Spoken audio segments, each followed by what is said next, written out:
ဇညောမိုနီလင်ဇလန်နဲ့ဒါရီတာအကယ်ဒမီဝင်းလွင်ထက်ပုံဖော်ရိုက်ကူးထားတဲ့နှုတ်ဝင်သည့်ရုပ်ရှင်စကားကြီးရဲ့ Family Show ကိုအောက်တိုဘာလ26ရက်နေ့ညနေပိုင်းကနဝရဲ Go Class မှာစီကားတိုက်မိုက်စွာကျင်းပပြုလုပ်ခဲ့ပြီးပါဝင်တရုတ်ဆောင်ထားသောအမှုပညာရှင်များနှင့်အတူအမှုပညာရှင်များကဂုဏ်ပြုတက်ရောက်ခဲ့ကြပါတယ်။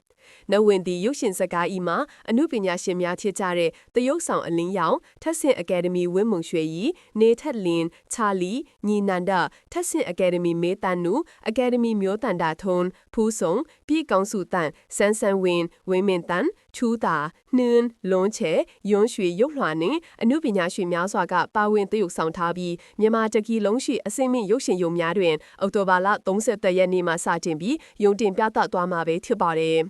ရုပ်ရှင်စကားကြီးအပေါ်မှာဖြစ်ပေါ်တဲ့ခန်းစားချက်တွေအနေနဲ့အကယ်ဒမီဝစ်မုံရွှေကြီးကတော့နဝင်းဒီကိုကကြိုက်ပါတယ်သူကြိုက်ရရပြီပေါ့နော်အမှတ်များပေးပါတယ်အောင်မတ်ထက်ကြော်တယ်လို့တော့ပြောတာပါပဲနှစ်ကုန်ခါနီအမဲတင်ဖွက်တာကတိုက်ဆိုင်သောတာပါလို့ပြောခဲ့ပါတယ်လူဘဝဆိုတာတန်တရာနဲ့ရှင်ညံခဏလေးပါဆိုတဲ့စကားလေးကိုအရန်ကြိုက်ပါတယ်အရင်တုန်းကရိုးရီယာဒါရိုက်တာရိတ်မှပေါက်တယ်လို့ထင်ကြတာလေဒီကားတကားလုံးကအဆအဆုံးဟာကွက်မရှိပါဘူး Kiss အနေနဲ့အကယ်ဒမီရမယ်လို့ထင်တယ်လို့ဂျွန်လွင်ကလည်းသူ့ရဲ့အမြင်ကိုပြောခဲ့ပါတယ်တရုတ်ဆောင်ဒါရိုက်တာထပ်ဆင့်အကယ်ဒမီဆွေစဉ်ထိုက်ကတော့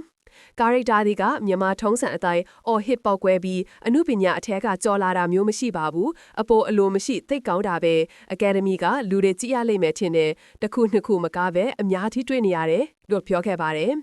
အမှုပညာရှင်များစွာကတရုတ်ဆောင်ထက်ဆင့်အကယ်ဒမီဝင်းမုံရွှေဤရဲ့တရုတ်ဆောင်မှုအပေါ်မှာတော့ဇက်ကားအပေါ်မှာတော့အခုပွဲမှာချီကျူးခဲ့ကြတာပါဒီနဝင်းဒီရုပ်ရှင်ကားဤကိုတော့အောက်တိုဘာလ30ရက်နေ့မှာစက်ကျင်ရုပ်တင်ပြသသွားမယ့်ဖြစ်ကြောင်းသိရပါတယ်ရှင်